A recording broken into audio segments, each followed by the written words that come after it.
Okay. Well, welcome to the 4th episode of the Grindhouse Podcast. I'm Edwin Cabrera, one of your hosts. Chris Martin, not of Coldplay. Not of Coldplay. Not of Coldplay. AK also Critta, in case you forget. So a lot of people, especially our guests that already know us, is probably going to refer to him as Critta. Anyway, we have a special guest. This man I've known for a while now. I would say we go back. I met him through my cousin. We've always just been keeping in touch. Have done some things together. We'll do more things together in the future. This man has released 4 albums. He's currently working on his newest album. Just released his last album in February of this year called Word to the Wise. So check that out on Spotify. Check out his video for One Love on YouTube. Anyway, our special guest. You also made that video. I made the video, so check it out. Special guest, One Mic, is in the building. What up, everybody? What up, man? How's it going? Good. Thank y'all for having me. Yeah. We're excited to have you. I'm excited to have you. Yeah, I'll start with. Let me start with the new album. What has been the reception like for the new album? Good for the most part. Okay. Kind of like this trend I've been seeing throughout the years. Whenever I drop a project, I'm sick of it by the point it's out myself. Not to start it off with anything negative, but my personal reflection on it is, you take so much time working on the songs and crafting them, perfecting them. By the time I release the joints, I'm already tired out. You've listened to them so much that it's just yeah. That's an easy thing for me to understand because it's the same exact thing when it comes to video editing. Yeah. You edit a video and you watch it, like, just so you can say, you play it over and over again. You hear it all over, like, over and over and over again, to the point you personally get tired of it. Even if it was good when you first saw it, you're like, I can't even tell anymore because I've saw it so many times. It's like, it's whatever to me. Yeah. So I definitely get what you mean when you say that. If I drink or I smoke, I love it again. Yeah. I'm not focusing on the little things and whatnot. But for the most part, good. People loved it. A lot of people were proud and happy for me keeping the roots alive, keeping that boom bap feel, the storytelling, the metaphors, the punchlines, staying true to myself too, which has always been very important for me. I think number one rule when I go to write any record, every lyric has to be true or make some sense. It has to be something I experienced, I lived, not just to rhyme. So, I kept it true to rap lovers. I'm at least still doing that.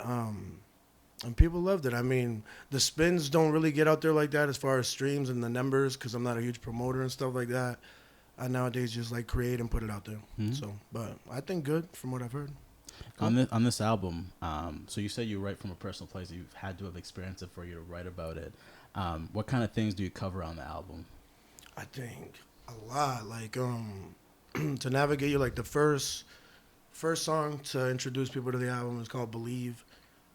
It's mainly about just believing when you're down, remembering the reasons why you want to achieve a goal, remembering what's special about you when this world does a good job at making you forget that. And, just anybody who has a goal, or even if they don't have one in life, a passion, to find one, because I think that's more important than anything the fuck else, even more than love. Find a passion in life, everything else will come a lot easier, I think, too. From there, that's how I enter the CD. It's very smooth in that way. And with that message, second song, let me not forget the order and shit. I told you I don't love it. Memory Lane. Yeah. Memory Lane is like an ode to Nas, classic track from Illmatic. Yep. I love that about your album, by the way. Your album is very, like, it feels like it's taking you back to a certain, like, time in hip hop. Just the way you rap, the way you tell the story of, like, these, like, it's very, like, cohesive in the way you, like, talk about different stories on your album and different things that you've experienced, and also just the lyric, like the not the lyrics, but the beats are really reminiscent of like the past a little bit within hip hop also, but just it makes you feel like you're reminiscing on the past yourself. Just it gets you in that vibe, which I really love about your album. And that's mostly for us old people too. I can't imagine like I got my sister, she's 16 and shit, and then you know young people, whether family or friends, they don't really know that nostalgia feeling that we get from those boom bap beats. So it is mostly for like the older crowd, or at least like 26, 27 and above.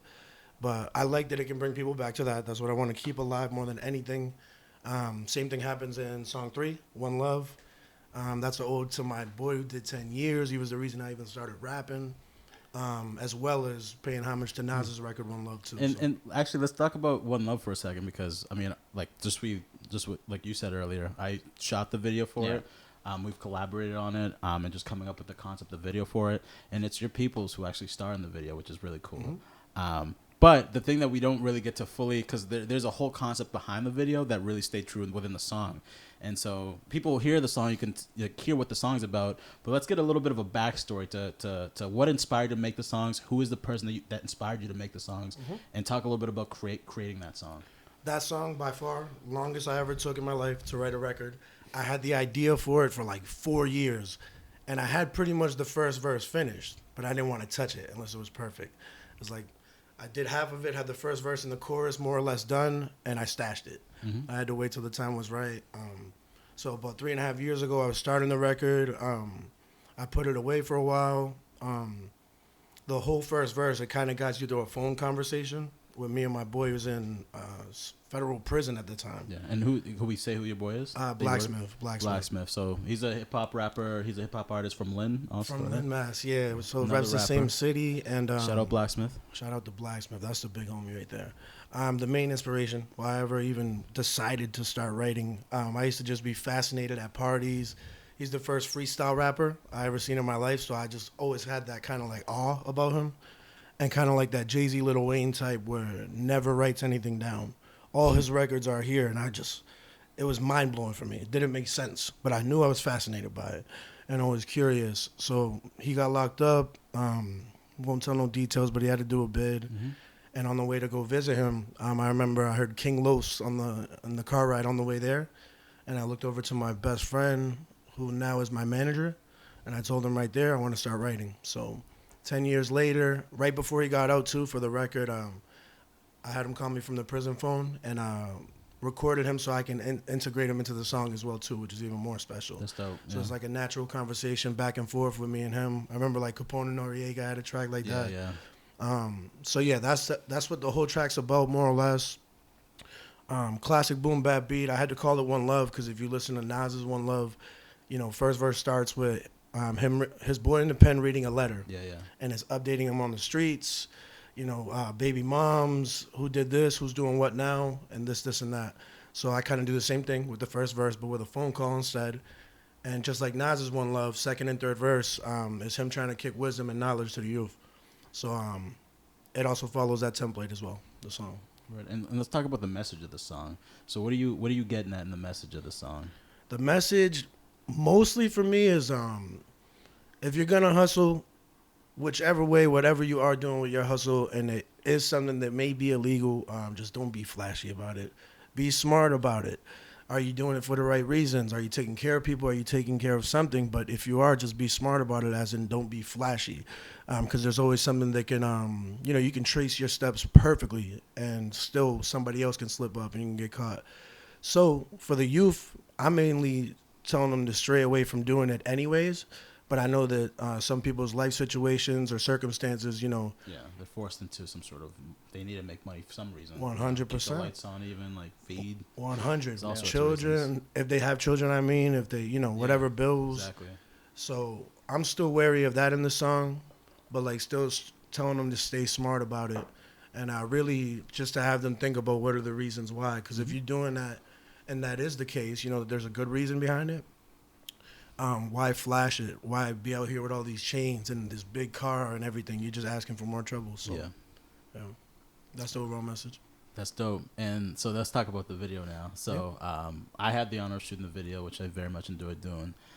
It was pretty much like 2 days, but one of the days was like a few hours. We shot some like exterior stuff around, and then we had like a full day of shooting, which I found to be really cool because we got to shoot your people you grew up with. Who from your crew, if they're free, I know they're a little bit reserved sometimes in like putting their names out there, but so your boy Joey starred in the video, right? And he raps also, right? He raps as well. I wouldn't even say just rap. He like sings now. He's doing like some 80s style stuff that I fucking love too. So he's just like a whole true artist overall. And he was always dope with the fashion stuff too. So is he a part of High Class Clique? Is he?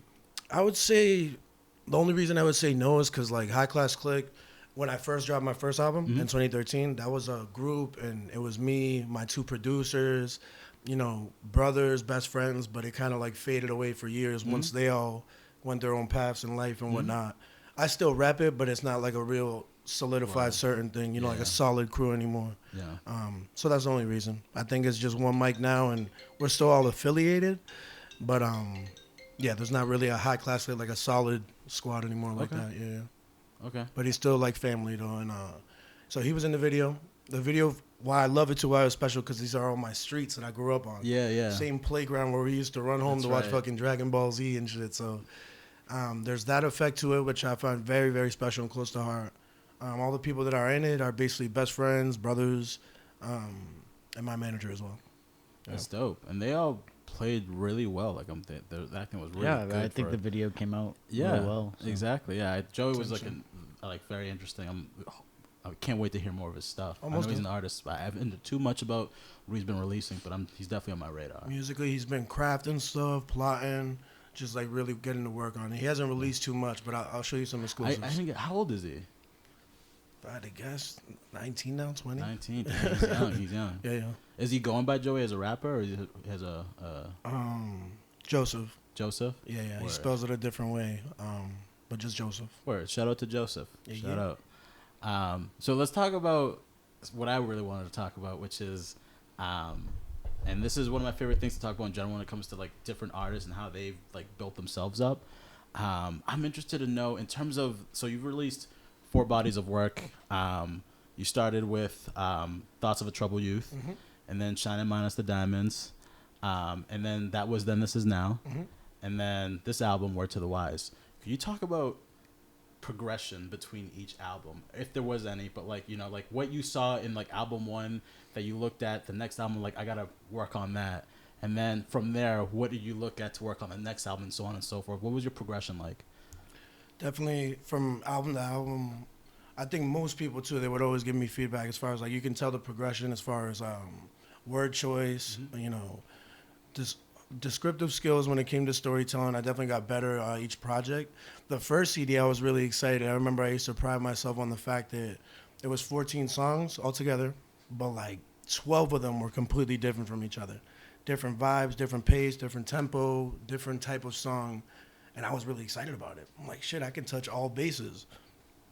And that CD, that CD took like 3 years because that was the first one. Right before that first album, what was going on for like the first 7 years of me being an artist was trial and error.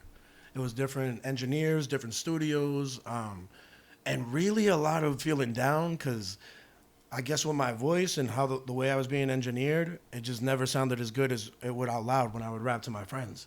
I'm like, what the fuck? You know, I can't remember how many times like the engineers, after like trying again and again, that they'll be like, yo, maybe you should just ghostwrite.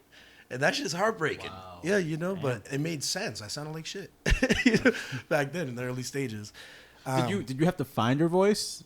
I think so. Yeah, hell yeah. Okay. And confidence behind it. Because I still sound the same. I'm the same guy with the same voice, right? That's but interesting, yeah. Pitching it in the booth, confidence is if I show you these cringe-worthy ass fucking songs, like the first 7 years, you wouldn't even believe it. You wouldn't believe it's me. So do you think that's the secret behind, like, because I always think, like, with hip-hop, for me, there's different criteria. That's why, like, it's hard to compare, like, different rappers and different artists. But, like, there's also a criteria when it comes to just, like, sound, like, how you sound. And you may not be the best lyricist, but you might sound dope. I would consider Snoop Dogg to be one of those people where it's, like, you know, he may not be, like, he's not, like, winning a Pulitzer Prize for his, like, lyricism or anything like that. But, like, he sounds like Snoop. And it's, like, the confidence, the swagger. Do you think that plays a huge role in, like, just us listening to artists? I think so. I think because, right, like you just said, it could be somebody with the best lyrics on earth. If his voice sucks and the delivery sucks, you know, which could be lack of confidence, whichever pair of reasons. But if the voice isn't that good, we're not going to bump the record again and again. Can you find it? Like if your voice now, somebody tell you your voice fucking sucks, you shouldn't rap anymore. Yes. How do you find it? Yes, you can absolutely find it by repetition. I'm absolutely positive of it. There's something that nobody really taught me back then. I had to figure it out. And like I told you, it took years and years and years. Yeah. First CD, I finally was in a professional booth. Gave me a little more confidence. That was Wiz Dakota. He's a big, big artist out of Lawrence, Mass. And he engineered me. He gave me a lot of confidence by even taking me in. So I went in there. My whole routine back then was rap your song about 1,000 times at least. 1,000. So I don't have to be in there writing nothing. It's all memories and... it's all memorized and just ready to go for delivery. So there's no extra stuff going on to distract me.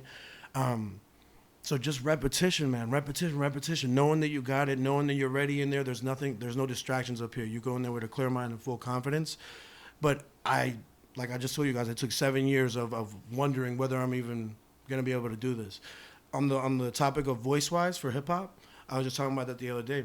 I was asking my friends.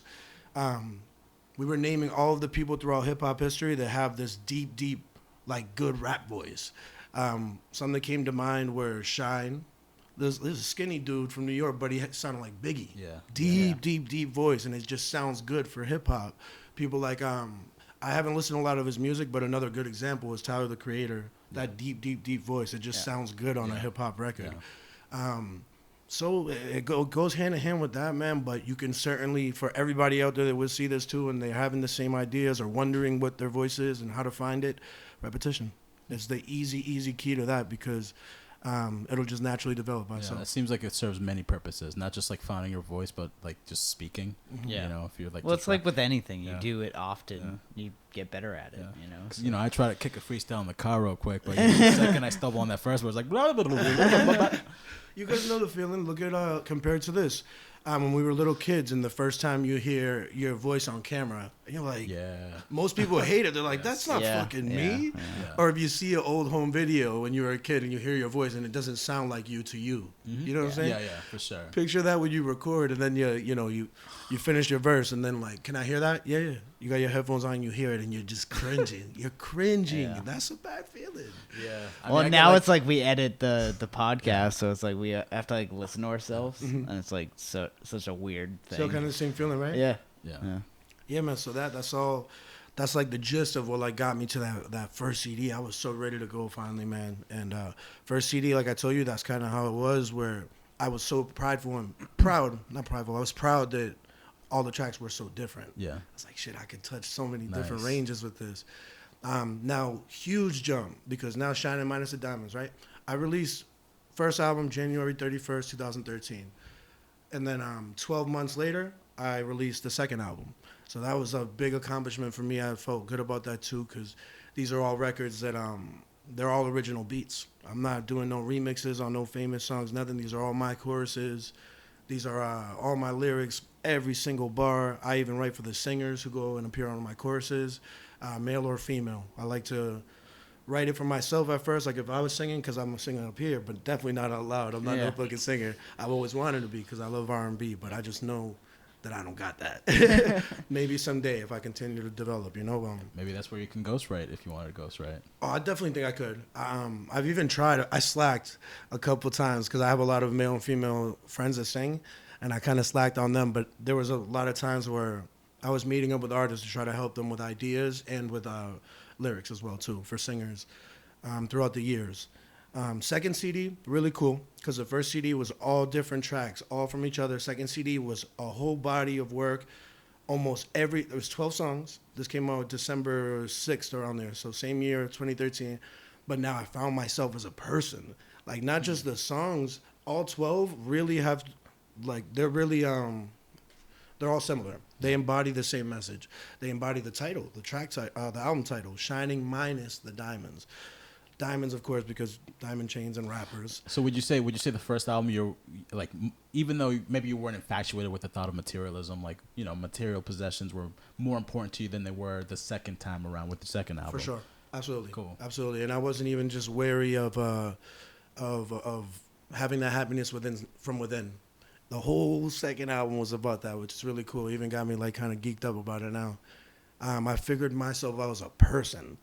And all 12 tracks are all about that. Shining minus the material, essentially. And 1 through 12, all different types of beats, choruses, delivery, vibes, everything. And still embodied what the album title was about. So I was really proud about that. And another learning point, too, was I was expecting way more listeners. Because my first CD blew the fuck up, like all around Germany, Australia, Africa, all these countries. I remember, like, I used to screenshot all the countries that people were from. Just, that's an amazing feeling, especially for your first project. So I expected double at least, you know, from the second project being better. Better lyrically, me more polished as an artist, figured out who I am, what my voice is, what my calling is, what I want to rap about. and figure myself out as a person. And it got probably half of the recognition of the first CD. So it took a step back as far as people weren't bumping that, like, that intellectual, that thoughtful type of rap. It wasn't super intricate, but any at thoughts least as to what changed in terms of the viewership? Definitely. Me promoting less for sure. Okay. Was it like a monetary thing? You just didn't have the money to promote as much as that first album or something? No, because I could still, first album, I always got my manager there, like, God bless and thank God for Dude, because he's taking care of a lot of the finances when I don't, because I'm always in and out of jobs. I can't stay at one place, which is the current thing. Sure. And it was just me. I don't like, well, I didn't like, that's when I started posting less, having less of a presence on social media, which right now is like 100%. I don't even care for social media, let alone use it at all. It's funny. Most artists that I speak to that, like, I mean, that their first thought, because like we talk about this almost every week, but I feel like there's two types of artists. The artists who just care about the art that they make, and like for whatever reason that sometimes equate to, I don't give a fuck what anybody else thinks about it, so I don't give a fuck about posting on social media because I don't have to prove myself to anybody. I prove myself that I am an artist. And then there's those people who are not as good of an artist per se, or not like the artist thought, not that type of artist, but they're really good at promoting whatever they're making. And like those people, like, they find success because they just, like, they don't care. They care more about what people think of them than what they think of themselves, essentially. So that's interesting. You say that. It is. There's absolutely. I see that now more than ever. You nailed it. The first one, that's me. You described me to a T, because I'm just satisfied with me liking my songs now. Whoever else bumps them now, that's just a cherry on top. If it spreads, it spreads. Whoever wants to show whoever, all the better. And, I always appreciate that. I always take my time to at least try to reply to everybody who leaves a good compliment or a good comment on it and reshares it, because that's easy to do, let alone most artists don't feel like it's done enough. But I don't care if it goes out there, man. I don't care about posting it every day. I just like making records, man. Yeah. Definitely. And that's how, the second album, that's how it transpired. That's how it came out, 2 in 1 year. Very proud. Then I spent 3 years working on my third album. At this point, the same feeling I just described to you guys, where I felt a lot more polished and self-aware as a person and artist on my second album. Third album, multiply that times 1,000,000 now. I think right now, I'll even say on the record, my third album is 10 out of 10 flawless. Nice. I'm absolutely obsessed with that CD. Hell yeah. Thank you, my brother. That thing I am proud of. And more variety than the second CD, which I told you guys, like, all 12 tracks kind of just, spiderweb from each other. They all were connected in a sense. This third album, That Was Then, This Is Now, that one, I took 3 years, purposely, of course. I just didn't want to rush anymore, and I wanted more quality. I was still searching. You asked me earlier, like, from album to album, what was I looking for to improve? Number one, me and my manager always talked about it. Every time we go to the booth and we get in the car right away, we listen to stuff. The one thing that was evident then and still has not changed is we always want better quality. We're never satisfied, ever, ever, ever. A CD could be at 99%, but if there's still that one little word or a letter wasn't pronounced fully, that bothers me. Obsessed with quality and clarity of every single vocal, every letter, everything. So quality of the instrumentals, quality of the vocals, and just a really, really, really good product. And I think we finally delivered that on the third album. It was an honor, by the way, getting to have you perform. Like, I had a little thing where I had Mikey come through and perform that album, and man, listening to that live, it was just like, it was almost like, I love it because it was like, first of all, we had the performance in my bedroom, and then we had people there, so it was kind of like a small intimate setup. And listening to it live was just like listening to the album, like, with your headphones on. It was like the performance was flawless. Thank you. But I was really honored to have you perform that album over there. It was great. As I was honored for you having me perform it too. I'm not sure if I performed those songs in many other places as well. I've done a couple shows here and there. Well, it's an honor that you got to perform it with us. Yeah, I remember I was doing day ones, and I was a little nervous because I didn't recite or anything. I just went that night, and I'm like, obviously I'm ready to go. Everything's memorized. So I get my instrumentals, I go to my engineer, I tell him leave this little ad-lib, drop the beat here, etc. Refine the beat for a performance. And I've never sung the chorus to day ones on a microphone out loud live. So I was like, how the fuck am I going to sound?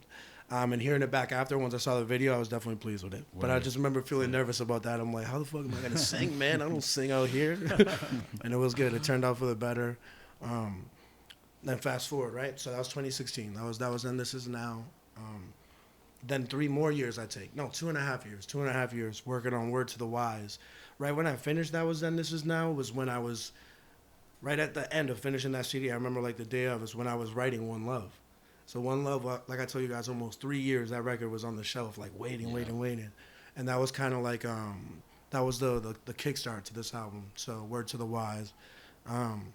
So where on That Was Then This Is Now, you got a lot of variety, instrumental-wise, you know, a lot of different beats, new school blends with old school, all these different sounds. And now we move forward 2.5 years. I dropped Word to the Wise, and that took more like a rewind 20 years ago. It's like a little time machine. It brings you back to that boom bap era, that storytelling, even just the delivery of some choruses, and how I crafted those tracks. I feel like I really wanted to kind of harness that 90s vibe right there and deliver that. So yeah, and that one, this album too, that's when I started working with my new producer / engineer. His name's L5. Shout out L5 out of Lawrence, Mass. I call him the Kanye West of the ghetto. So true diamond in the rough right there, and super talented, and one of the hardest grinding individuals I've ever met in my life. He engineered the album, Word to the Wise, and did like out of the 10 tracks, 11 tracks, he did like 8 of the beats, I believe, too. 7 of the beats. That's dope. That's awesome. Yeah, yeah. So you had a huge part in that. Yes, 100%.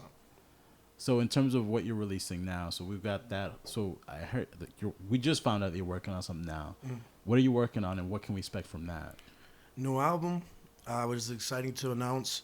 I don't think it'll be taking as long as like this 2.5 year gap that took me to Word to the Wise. So I'm 2.5, 3 songs into this so far, and definitely the one thing to expect and look out for is something that I've been wanting to do for a while, which is keep lyricism alive while still trying dipping my foot in this whole new school vibe as far as trap beats and heavy 808s and interesting. New melodies, new choruses, some ad libs. So it might sound completely different than One Mic record from before. It already does. I love the first 2. I think they're gonna get people super excited. I barely listen to rap, guys, like at all. Like I really never listen to rap, so it's really strange because if you're not listening to rap and you're an artist, it's rarer and rarer, and it's almost far in between where you're going to be listening to a song and get inspired to write. That can happen even if you listen to artists you don't like. You just hear an instrumental and you're like, oh shit, I can fuck with this. And then you start writing up here and you write shit down. But that don't even happen. So my inspiration, it comes when it comes. It doesn't get fed by anything as far as the music industry, because I just be listening to jazz, funk, soul, classic rock, man, 90s, even late 90s, early 2000s rock, salsa. I still be bumping salsa music, bro. That shit makes me happy as fuck. I don't listen to no rap, though. If I do, I of course still listen to J. Cole. That's number one in the world for me right there. I find what he's doing to be interesting, by the way. Like, the fact that, and this was actually going to lead to my next question, which is, like, the state of hip-hop currently. I find it to be very interesting because, I feel like a few years ago, and there was a lot of hate towards, like, the mumble rap era, and I feel like through time, especially the older generation, they began to like sort of embrace it because they felt like old and left out because the youngers were like, "Fuck you!" Like we're doing 100%. Our own thing. We don't give a fuck if you like it or not. And then the old people were like, alright, fuck it. We see what you we fuck with it. So I feel like J. Cole has been doing very, very just with Dreamville. He's just been sort of blending the two. You still have your lyricism, but then he's been blending like not to say it's like, I feel like mumble rap is just like a bad way of saying it. Like you call it trap music. It's like a cheap way of saying it. Yeah, it's like putting it down a little bit. But like I respect that because it's a different type, or it's more melodic than it is lyric driven, which is fine. I totally get it.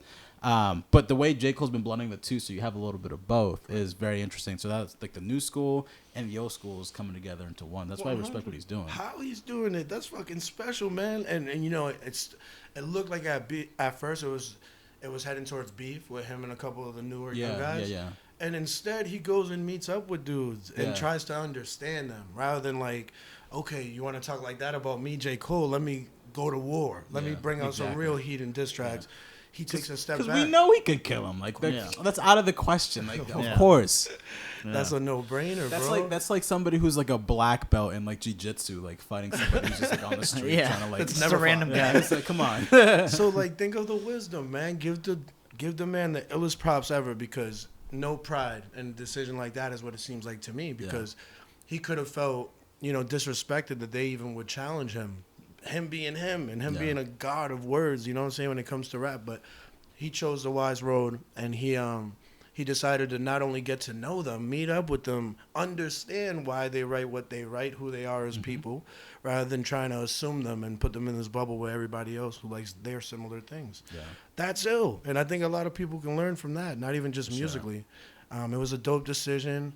He's integrating these guys, like the recent Dreamville album he dropped. He got a ton of these new school dudes on there. Me personally, I still try to listen to them, but I find myself, and no disrespect intended, it's just not my cup of tea. It doesn't interest me when I hear a lot of the new school rappers. Now, mind you, that's just based off a small basket. Yeah. Like, if I listen to more, I'd probably be more. But you know what's beautiful with that? Like, the fact that like nobody has to listen to whatever they don't like. But with hip hop nowadays, because hip hop is the mainstream genre, it's overtaken pop music. You know, like most people listen to hip hop music. We got hip hop and country now. Yeah, exactly. And so there's within hip hop music, the genre, there's a bunch of subgenres. So hip hop now has all sorts. It's not just like if you like, like rap, you listen to rap. It's like there's everything for everybody. There's there's trap rap. There's like more lyric driven. There's like more like blues, like jazzy type raps. There's all sorts of like different subgenres of rap music. So it's like if you don't fuck with one, there's bound to be something you like.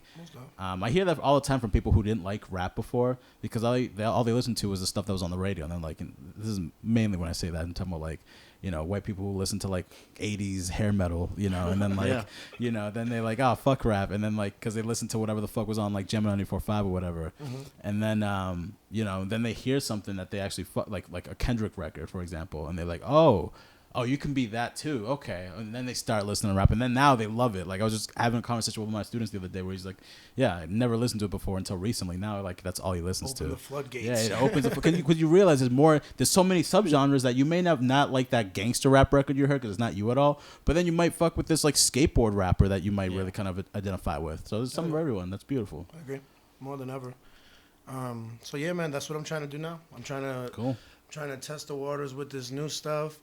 Very, very happy with the first 2 tracks I got so far. And by the way that they're coming out, because I just did these within like the last 2 weeks.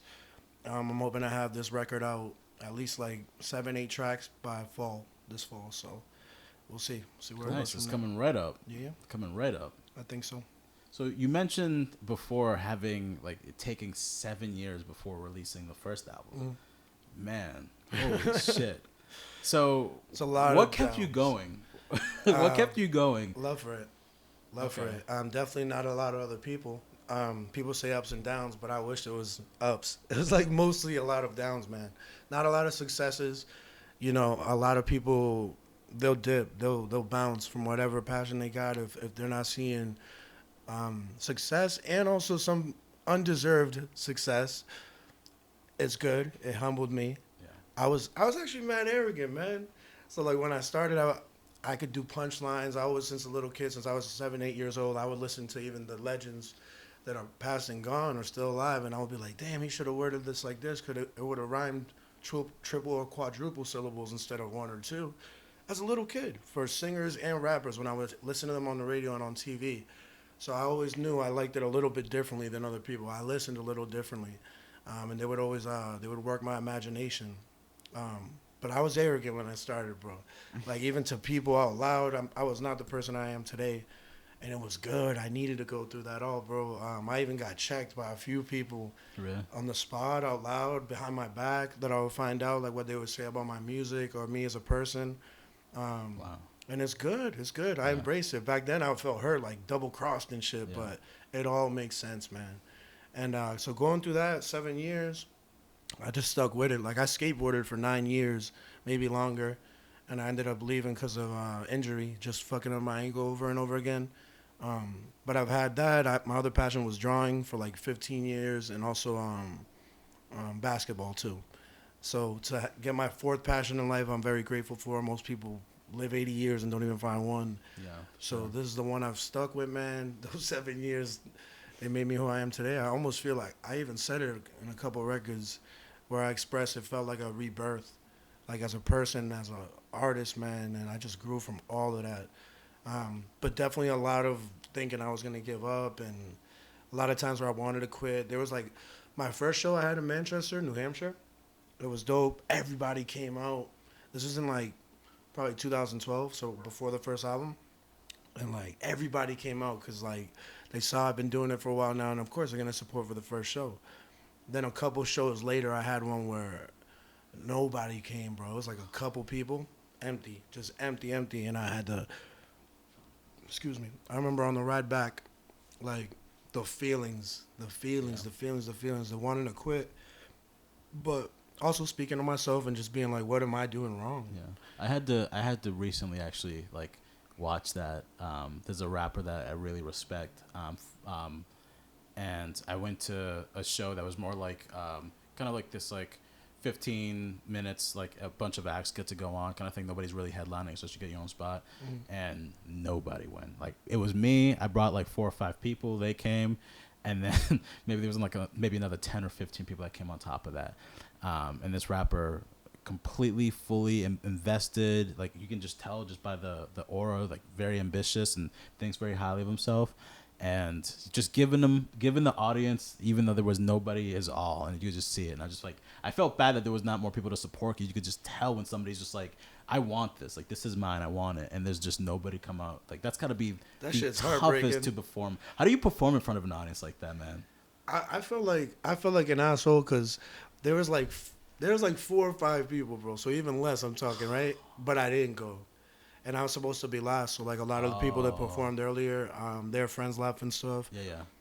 You know, being an artist is tough, man, because like even years later, like now I definitely have more successes and good memories of all this stuff. That's a huge afterthought now and a distant memory, but I'll never ever forget the feeling.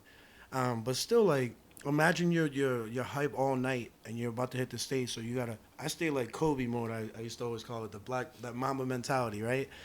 Like, my friends would be telling me jokes all night, and I'm just like, nope. Like, I'm not ready to laugh right now. I'm game mode the whole way, bro. And they've seen that for all the years. That's still me to this day. Imagine your whole mindset is to go on this stage right now with energy and want to kill it, but the whole night you're getting text messages from people like, oh, I can't make it because of this, or I said I would be there, but yo, I'll definitely be there on the next one. So you got to, like, just shut off your phone and just, like, still keep your energy there and ready to go. But there's a lot of disappointing stuff that can happen like that other people that don't perform, you know, they're not really wary of. Yeah. But it's tough, man. And besides that, the 7 years, I think what was tougher was engineer, studio. I can't go forward without mentioning Jay White. Jay White was the first person ever that gave me an opportunity to record. This is like around 2011, 2010, and it was fun. He was even there when we coined the name One Mic, and we knew that that would be my artist name going forward. Him and my other boy Steve, and just nights like that, I was broke, I wasn't working, and dude lived like an hour up north, and he'll come and like pick me up, drive all the way down, scoop me up. I'll sleep over all night. He'll just be cooking beats. He was a drummer. He was in a band, really musically talented. He was a man. But he also loved producing, engineering, and he did all this for free and gave me that opportunity. And I got to develop and really like spread my wings right under him. And we rocked for like 2 years. And what happened, why I stopped working with him, is because I wanted to start remixing industry beats, do songs on beats that were cool, popular. You know, yeah. And that's like a thing rappers like to do. Yeah. So at first I was trying to do that. And he's like, nah, man, what the fuck? I'm recording you for free, bro. Like, work on my fucking beats. Yeah. Which is so reasonable, right? Yeah, like, looking back. So reasonable request. Yeah, man. And it was special, though. It was special. After him, I sounded worse. Like, the other studios I was going to, no confidence vocally. Like, after this, I would like to actually show y'all. You would not fucking believe those records. I'm talking bullshit. I'm talking like diamonds and side bitches. And literally, I'm an alien compared to who I am now. Like, complete opposite. Could I ask you, how did that happen? Like, what did you what enlightened you to get to that point where that stuff you didn't care about those things anymore? That show, I think. That show that I told you about, because I was on the ride home, bro. Like, I was almost teary-eyed. I'll keep it 100 with you guys. And the feeling inside me was like, quit. I want to quit. I want to quit. Nah, I can't quit. Nah, but I want to quit. Like, there's something wrong. Yeah. And everything that, you know, culminated from that, everything that was building inside of me was like, I got to check myself. You know, why the hell would I walk away? Let me change something. If they're not here, there's for a reason. If you were fire, they would be here. They would find a way. It don't matter if they work early. If you're good, they're going to be here. But if they already came to a couple and they know what you're going to give, come on, man. Don't be mad at nobody. Check yourself at the front door and fix this shit. So that's where I stopped. And I stopped writing records like that. I decided I want to, which isn't easy, by the way, trying to write about past experiences. Mm-hmm. So in all fairness to artists out there, like, I be talking shit a lot, I know, when I'm with friends about artists just rapping about whatever. It's not that easy to also just bring up your past and do it in a creative way for people who have been through similar things, you know, like, and do it in a storytelling fashion and also make a record. That's just not easy. Yeah, for sure. A lot of people don't know how to describe them, so I wanted to also for years, but that was when, you know, that was the turning point for sure. And that's why I went back to the drawing board, bro, and I just started writing about life experiences. I remember going to my notepad, and instead of just trying to develop a rhyme at first, I would do like bulletins of certain events. It could be a catastrophic one, it could be a good memory, bad memory, anything. Do them as bulletins, and then just work every one of them. And so I put them all together, or I figure out this chorus came from this, and that's how I started doing my stuff right there. Oh, that's cool. Mm-hmm. And rest in peace to Jay White as well too. That was first producer, so he ended up passing. And rest in peace. I didn't know that. Yeah, it was a good soul, and I did a beautiful record for him on That Was Then, This Is Now, that I got to share with his fiance to be. So Word. Yeah. Word, man. Rest so I had to bring him up. He's a huge part of who I am, and in fact, probably he was definitely the spark to start it on. Dope. Mm-hmm. Dope. Cool. So recently you had to change your name. Mm-hmm. So what happened with that? Like, why did you change your name? For legal reasons. There's another one, Mike, who's he's been using the name for years as well too. And he finally trademarked it. He beat us to the punch. Yeah. I gotta give him credit, man. I can't hate. So he trademarked it, and they took my shit off of YouTube. They deleted all my videos. I could have been doing the same thing. Me and my manager had the paperwork in there for a long time, like 2.5-year process, and just never completed it. Mm-hmm. So he did it first. I got to give him props, you know what I'm saying? And he messaged me out of respect, too. He actually did send me a message. He's like, yo, just so you know, I put the trademark through, so if you want to go and change your stuff so it doesn't get taken down. And I didn't work in a orderly fashion, at least fast enough. So my YouTube shit, all the thousands of views, thousands of likes, gone. But we changed it. We changed it from ONEMIKE to numerical number 1 MIKE. So 1 MIKE, the number 1, and we just trademarked that too. So hopefully, don't have to run into no more legal issues. I know they got there's 2 Tech 9s, different spelling and whatnot. Different spelling. So I was even thinking of changing my name because there's a lot of one mics out there just like all over the place for years. Yeah. And then people, like, everyone, when I said that to any one of my friends, they thought it was fucking blasphemous. They're like, no, you don't deserve it. Well, I remember when you called me and talked about that. I was because we were about to shoot the video for One Love. Or did we already shoot it? I forgot if we already shot it or we're about to shoot it. But whatever, it was just, the conversation was, don't post it with the way I spelled it before, ONEMIKE, because like all my shit just got taken down. I just remember you like, man, it sounded like somebody just punched you in the gut. Like, yeah. And at the same time, while I was talking to you, I was like in the side of this fucking shitty ass factory job I was just working. So like life was pretty awesome at that point. But yeah, that shit, you can't, I couldn't imagine anything much worse than that for an artist when you got like videos and history and comments and likes that go back to like 2013. So, that was tough to deal with, but it's just, it'll be a memory just like everything else. Just keep releasing more shit. I won't even think about that anymore. Exactly, yeah. My only recommendation, like if you were going to change anything, like One Mic, the way you spelled it is fine. Hopefully, like, there's no problems with that. I'm not sure legally, like, if anybody can do anything now, unless there's another one mic out there that we don't know about. No, there are like, but not professional. Gotcha. Just like when it was ONEMIKE. Once you put in a trademark though, that shit is stamped. Because before you hit me, I was gonna say you should just go by Mikey Abreu. Just go by your full name. You know, like Kendrick Lamar goes by Kendrick put it that Lamar. way too. That actually sounds pretty good. Yeah. But then people are used to me. Yeah. People just call me One Mike, right? Like, it's kind of like stuff. I got this shit tatted on my arm. If it's not the exact, dude, that's tough when you got to exactly. You got to get crossed out. At first, that's what was scary. But then I was like, I wouldn't have to. Nah, it's a relic, dude. It's exactly a chapter of my life too. Yeah. And also, that's the first One Life, One Love, One Mike. Is the first track of my first album. I don't think I'd give away the name One Mike. Like if you stay One Mike, that's good. But if you were if you had to change it anything else, I think it should just be your name. Because like it sounds clean. Exactly. Yeah. It's dope. Yeah, just like Kendrick Lamar. Like just go by your name. Yeah. You know. But yeah, man. Sorry that you had to go through. That's tough. It is. Definitely a heavy blow. But any advice off of that you want to give to any sort of future artists to stay on top of that and don't do what I did, because that shit is expensive, man, the trademarking and all that, and especially I don't be working, so like I said, I'm blessed to have a manager to really invest in me like that. And I say, if you're really about it, if you're really professional, get that shit taken care of, because that's your brand, that's all your music, that's you, man. And if your shit gets deleted and you didn't have no backups, what I'd be saying would be a hell of a lot worse. Yeah, of course. If I didn't have copies of my videos, that would have been a hell of a lot worse. We're talking thousands of dollars wasted. Yeah. So we're getting towards an hour. So if there's anything that you want to like plug, like anything that you're doing, so yeah. I would say the one thing that I had in mind I wanted to plug was just the name change. Yeah. So for anybody that's searching my stuff, just enter the number 1, no space, MIKE, and they should be able to find everything under that. Even same spelling, onemikemusic.com. That's the website. So from there we'll have a ton of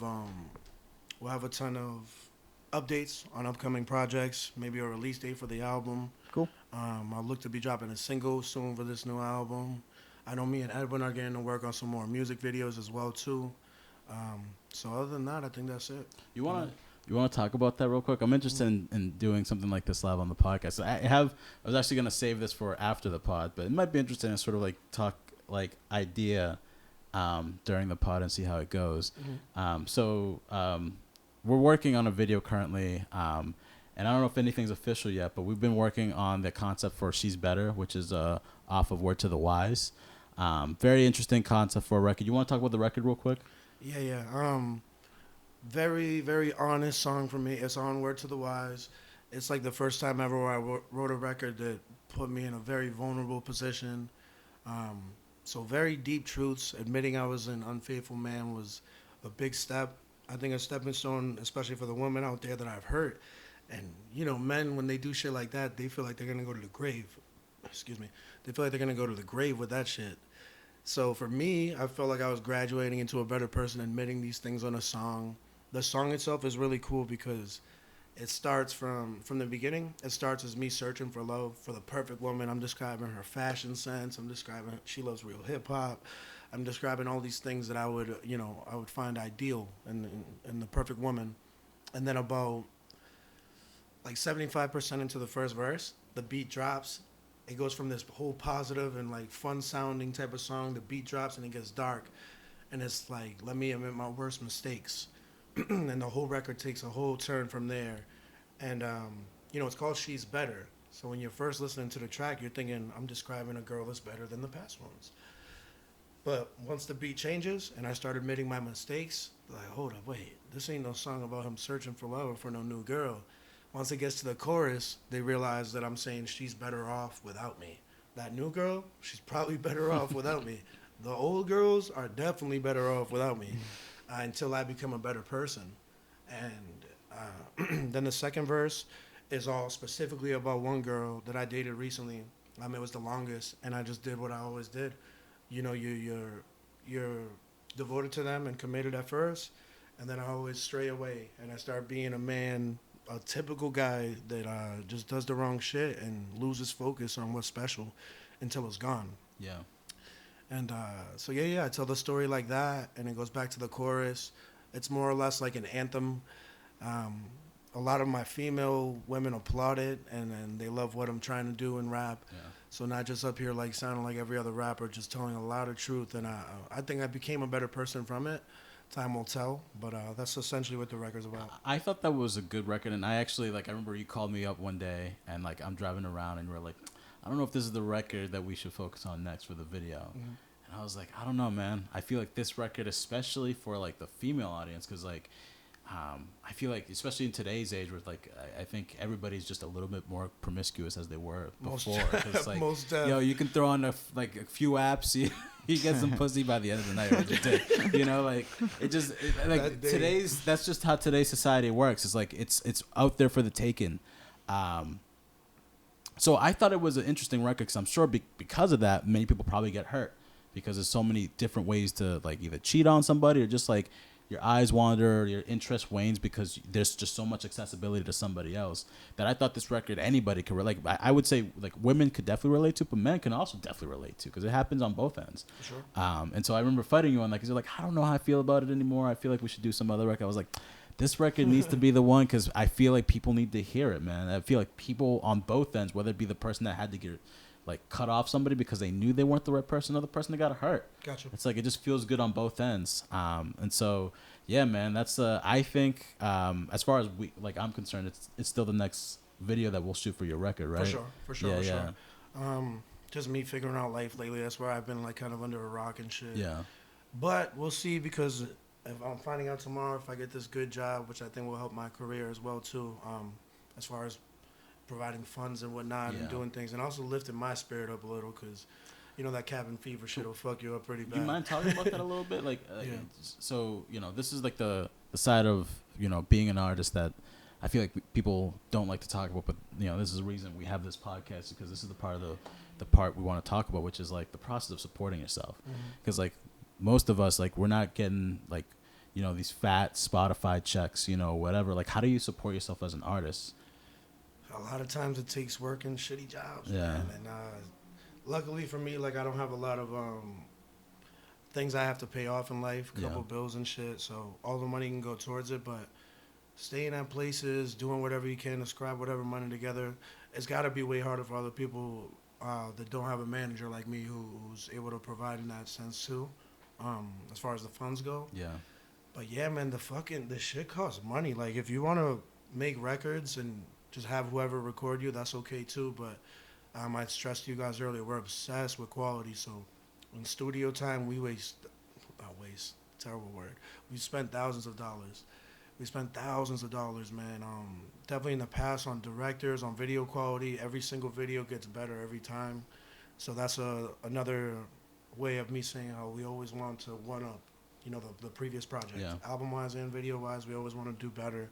But quality, man, if you want a good engineer, you want a good studio, you want good instrumentals, you have to pay for all these things, man. And a lot of artists just want to be gifted that, you know, and they feel like it's like this undeserved sense of accomplishment.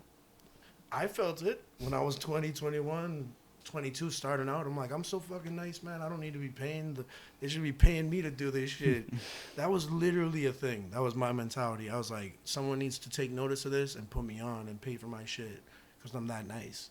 That's fucking crazy. That's crazy. So now it feels a hell of a lot better knowing that we have full control of, like, the quality that we want, and not rushing projects. There's no pressure from nobody. I already put so much pressure on myself that's why I can take so long with these projects. Yeah. Just take my time, craft them, tune them to how, you know, to my liking, and that's what it takes. But definitely it's expensive. It is expensive. Yeah. What about so within all the dedication and sacrificing to make sure that your voice is heard and you're putting out records and you're making music you love, why even fucking do it? Like, why do you want people to listen to you so much? What about what you're saying is so important you think that people should listen to? I think what's important as far as why they should listen to it? Yeah. And what are you saying that's different from what other people are saying? To summarize it, I think a positive message has been consistent since first album, second, third, fourth, every track, pretty much up and down, man. Just a positive message, a dude that's real with himself and realistic about life, somebody who's aware of what they want, took me a long time to get here, but I don't make records just to please ears. My records are very, very, very, what's the word? I'm very meticulous about what I want to say on the record. It's very layered. For sure. I want to make sure the message that I get across, whether it's a different message on track to track, they at least always embody a positive message. Yeah. Every single bar that I write, every single bar is true. There's no fillers. I'm obsessed for lyrical lovers. I'm obsessed with syllabalizing, so I think I please the ear when it comes to syllable, very syllable heavy. I still love that piece of writing records, that old school mentality, you know, being witty with your words, word placement, and what you want to say. But what makes me different is that I continue to be me in an industry that does nothing but try to convince you to not be yourself. Yeah. So that's the main piece, just being true to myself. And I feel like people that don't even know me, they could feel as genuine on the records, man. Yeah, so for sure.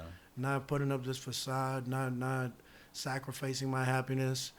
Why I do it after all these years and all this time is because the feeling that it gives me, bro. Like nothing can match the feeling. Even just simply when you finish one song, before I even get to the studio, the excitement is still there. If not, it's more than ever. Finishing a record, or even the process of finishing and liking it so far, putting your final stamp, the final sentence in, getting ready, going to your producer after that and being like, yo, here, I got everything ready. Let's sit down together so we know where to do beat drops and how long to make this verse and this chorus. Let's change the instrumental here. Let's do that. Now let's go record it. Boom. Now it's stamped. Now I'm excited. Now I get to think about putting it out. Now I get to hear what they also think about it. But I know I love this shit 10 out of 10. But I'm excited to show everybody else. I think one thing that I've taken strongly, and, you know, I can remember, too, throughout all these years, is every time I deliver and I drop something, my fans that have been with me and stuck with me, they realize that it's always better than the previous work. Yeah. Always. I told you that on the most recent record too. And I every record that you release, like, there's always something to take from, which I love about it. Like, there's always you always go out of your way to make sure there's a message in your music, and that's not easy to do. A lot of people don't even think like that. You know, they're just trying to rap and try to make it sound good. But you're like, okay, I'm gonna try to make it sound good. I'm gonna try to rap. But I'm going to try to leave them with something. You know, I'm going to try to teach them a little bit of something, you know, without being too overly preachy, just being real.